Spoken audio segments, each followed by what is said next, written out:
Okay, hello, Mark. Welcome to 69 Faces of Rock. How are you doing today? Great, man. How are you? I'm good. So congratulations on your new album. Thank you. All right. That's When it. did you first begin working on Gravity? Well, we talked about it at the end of the summer last year, and then we got into the fall. We started writing the songs. We weren't able to finish it up until the beginning of the year this year because Vitalij was doing the Trans-Siberian Orchestra tour like he is again this year. So he's out doing I don't know, 9 or 10 shows a week with with them for until the end of December now.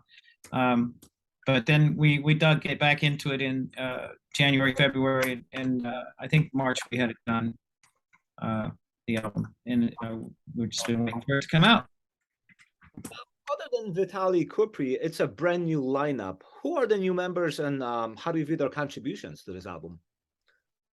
Well, Aldo Lonabile is a guitar player, and he's also helped produce the album. Uh, I we the original player was Atomic Company, and just wasn't able to do it anymore because he's so big on so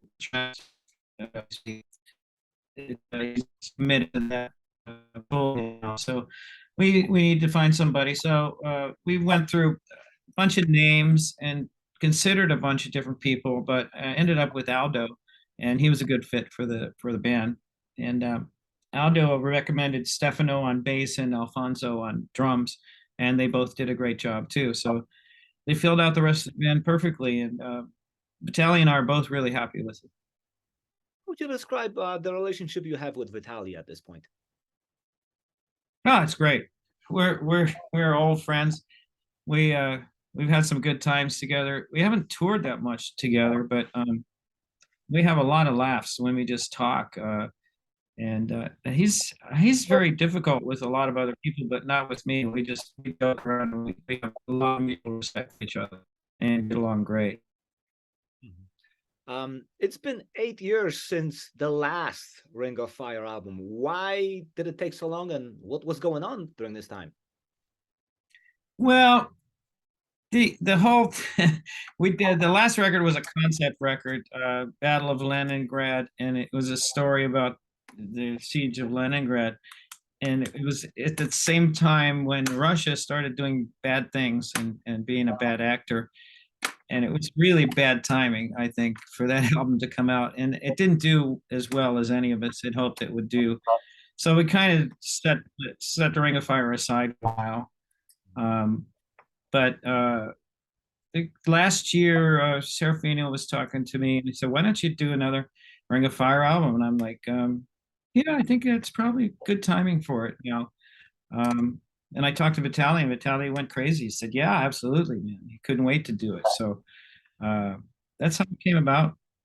It's not no big mystery, no conflicts, no fights, nothing nothing juicy like that. The type of juice you don't need, by the way. Um, how does Gravity compare to everything else that you've done as Ring of Fire? Well, I think it's the style is very similar. I think as soon as you hear the first couple songs, it sounds like the band. Do have a sound, I think, that we've established over time, and I think it's the best. Since to me, it's the best one we've done since the Oracle. Um, I think so. I mean, I really proud of it. Really like it a lot. So I Um, think it's the best one so far. the album consists of 10 songs. Are there any songs you are particularly close to? I'm close to all of them, but I don't know. It's different on different days. I have to. Uh, it's hard to be neutral and listen to it like a listener, so involved in making it. But I really like the dynamics of songs like "Storm of the Ponds," where it's goes from extreme soft, delicate musical passages to an extreme power metal in just a couple steps. So it's fun. Maybe I'll hit you with some of my favorites. Melancholia, by far. Yeah, yeah, you like that one? Okay. How do you feel about that one? Yeah, that was good. You know, the last interview I had, the guy said it was a really upbeat song, and I thought, no, it's kind of a depressing song, but it hits everyone else different, I guess. I don't know. I love the title song, title cut, Gravity. Uh-huh. Yeah, that's one of my favorites too. And That's very straightforward, heavy song. probably surprisingly, Sky Blue. Yeah, you like it? Um, Now, were there any challenges when you were making this record? Um, well, it's always challenging to when I work with Vitalij because I never know what he's going to come up with, and he presents me kind of these little mini concertos that I have to try and put vocal lines and lyrics to. Uh, so I mean, it's challenging, but it's a good kind of challenge. I like it and I enjoy it. It's and I didn't have a clue if all this would work out with new people the way it did. So I'm really happy about the results. So Now, Aldo Nanobile, who plays guitar on the album, is also the producer of the record. What yeah, was the vision for this album? what's that? I'm sorry. His vision for this album? Vision. Well, no real. I mean, I don't know what you mean vision, but the idea was to do it on uh, How the did sound. Oh, you were cutting out, like moving, but I didn't hear what you said. I'm interested in how he wanted the album to sound like. Well, he wanted it to sound like previous Ring of Fire. He wanted to appeal to the Ring of Fire fans. So that's kind of what we're going for as far as the sound of the music, and I think we achieved that pretty well. Will there be any touring done for this record?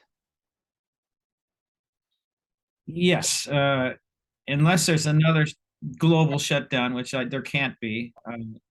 You know, where we can't travel, we will definitely go to Japan and Europe, and I hope we can play some shows or festivals at least in the United States also. But Vitalij and I definitely want to do it, and Aldo he's totally into it also. So that's one thing we talked about before the album was even finished. We all got excited about doing some shows. So after 5 studio records from Ring of Fire, how has the band received or maybe looked upon worldwide? That's yet to be seen because we've been away for quite a while, and I don't know how it's going to be received. But the initial indications are pretty good. I mean, people seem to be enjoying it, and they say they've been waiting for it. Been getting a lot of positive messages about it so far. Let's talk some history. I'm going to show you some records, and you basically will give me whatever comes to your head, right? So the first one I have is actually your solo album, Ring of Fire, which in many ways started Right. the whole. How did it come to be? Yeah, it started with some Japanese friends saying you should make you should make a solo album, and I was in the middle of making an Yngwie album at the time. I think War to End All Wars, um, and I said, well, who am I going to have in the band? They said, well, why don't you call Tony McAlpine? So I don't know him. So I got his number from, I think, from Mike Varney or somebody, and I called him up, and we went out to have pizza and beer and talk about it, and we hit it off really fast.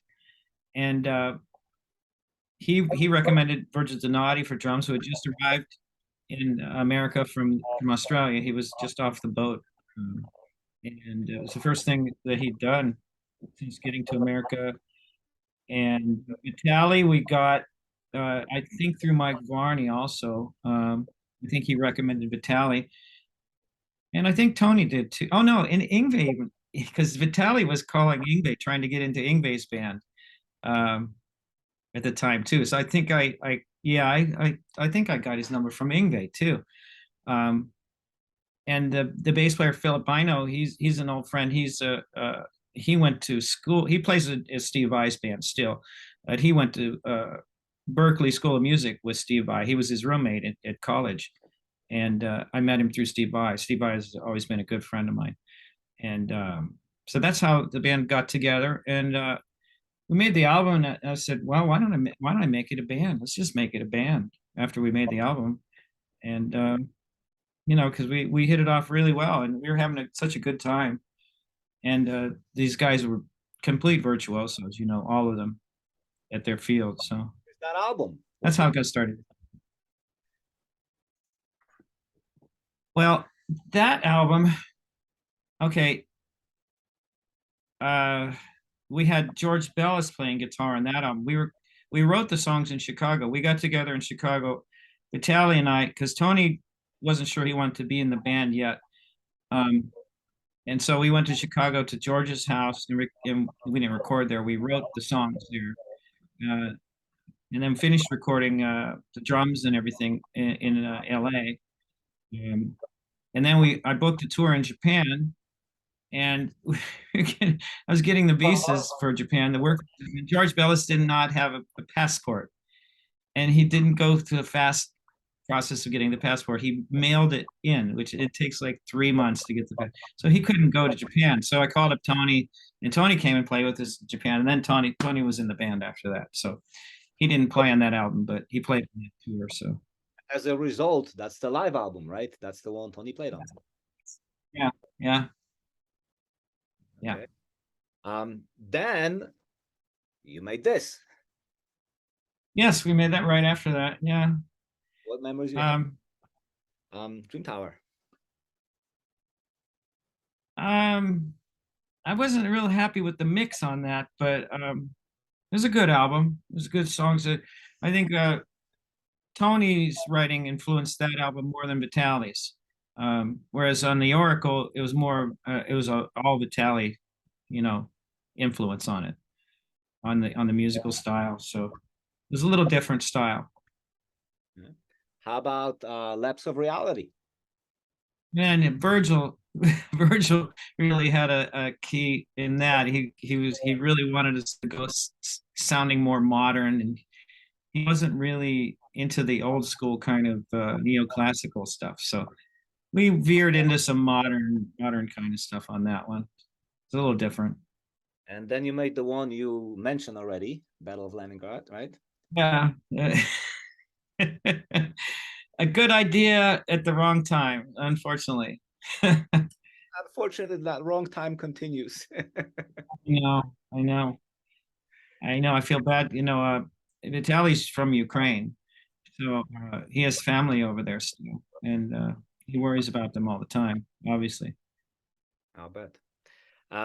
Digging even deeper, you have some interesting history. How did you hook up with Ted Nugent, and what did that look like?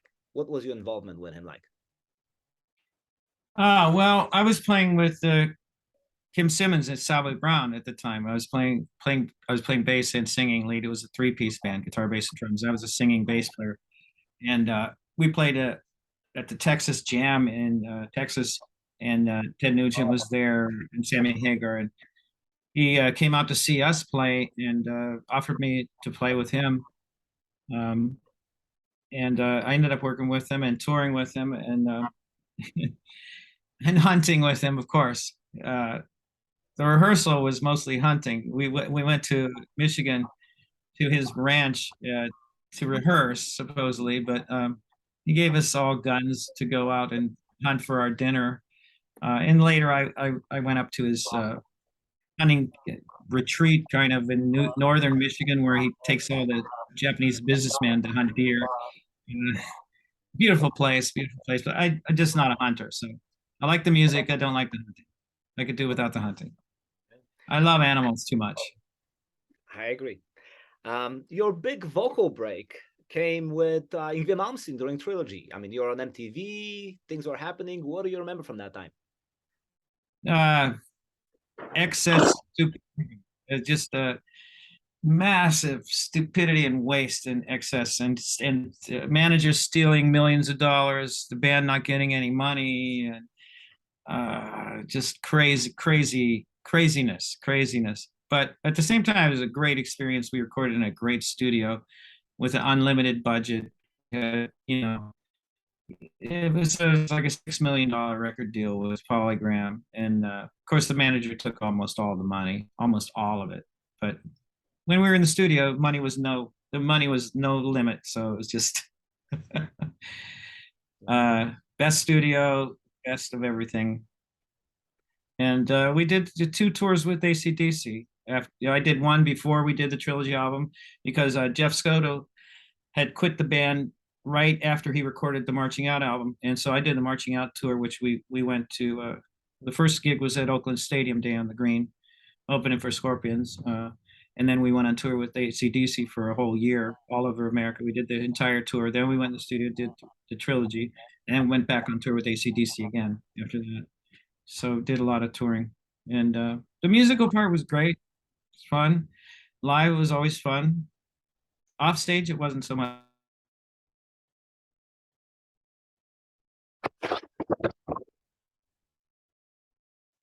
All right, we're back in business. How would you describe your singing style? I really, I don't know what to say to that, but I have so many influences that at this point in my career, I hear my own voice in my head when I go to sing, and that's a sound that I want to hear. But when I started out, I used to hear other people's voices and try to sound, different ways, and make it a combination of different styles that I would hear in my head. But I don't know. You're asking about singing style, or what? I don't understand really what you're asking. Like how you develop your vocal abilities, generally, or let's say, who are your idols who even influenced you? Well, when I was a kid, the first I heard the AM radio on the AM radio, like the Motown singers, and I heard James Brown, I heard Tom Jones, and then the Beatles, of course, and the Stones, and the Who, and I started gravitating towards rock, and I heard when I heard the Deep Purple, I heard Ian Gillan doing the high screams. I was like, oh yeah, that's cool stuff right there. That was really good stuff. So Ian Gillan's one of my heroes. His early stuff was incredible. He was the first rock singer I remember doing the high screams that everybody likes to hear me do. He started that stuff, and I loved, of course, Ronnie James Dio, one of the greatest hard rock heavy metal singers ever. And I liked Ozzy. I liked, like I said, Roger Daltrey. And I really liked Lou Gramm from Foreigner too, who had a kind of a bluesy rock voice. And Coverdale, of course, as far as the rock singers. But I also like Pavarotti. I mean, I have dabbled in classical music and sang a little bit of opera in LA, and it's a mixture of all kinds of stuff. Finally, of all the things you've done musically, what is it that you're most fond of?